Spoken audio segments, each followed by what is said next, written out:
the darkest of nights, when the stars fade from view, I keep pressing on, 'cause the strength is in you.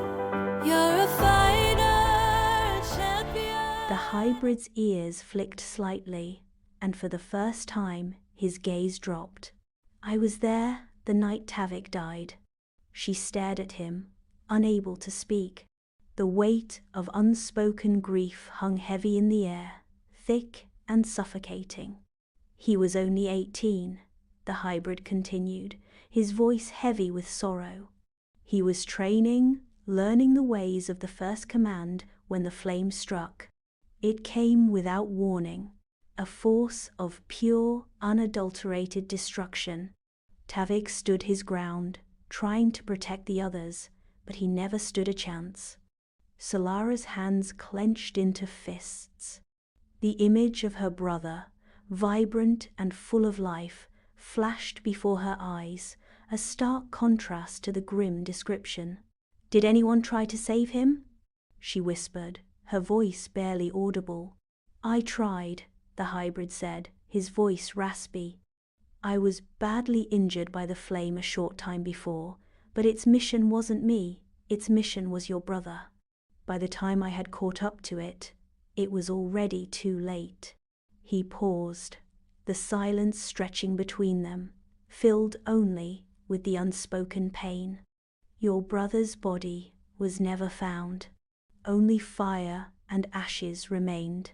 Solara's tears streamed down her face, hot and relentless.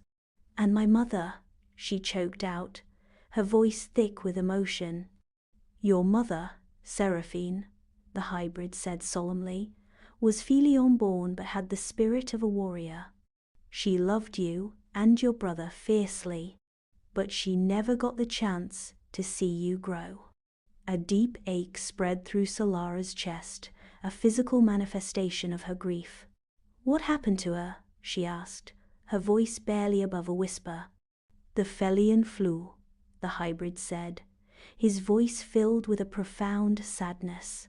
"A sickness that spread through our kind in those years, merciless and untreatable. You were only an infant when it took her." He let out a slow breath, the sound heavy with years of unspoken sorrow. "She fought to stay, fought to protect you and Tavik. But the disease, it was stronger." Solara looked down, gripping the edge of her cloak, the rough fabric a small comfort against the overwhelming wave of grief. Hearing these details now, after all these years, felt like a wound that had just been reopened, raw and bleeding.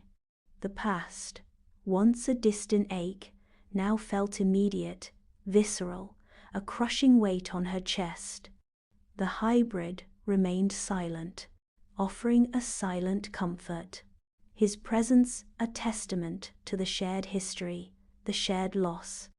The silence stretched, a heavy blanket of sorrow, until Solara finally spoke, her voice soft. "Thank you."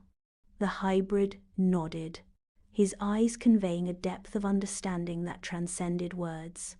The burden of the past remained, but in that moment, shared, it felt slightly less heavy.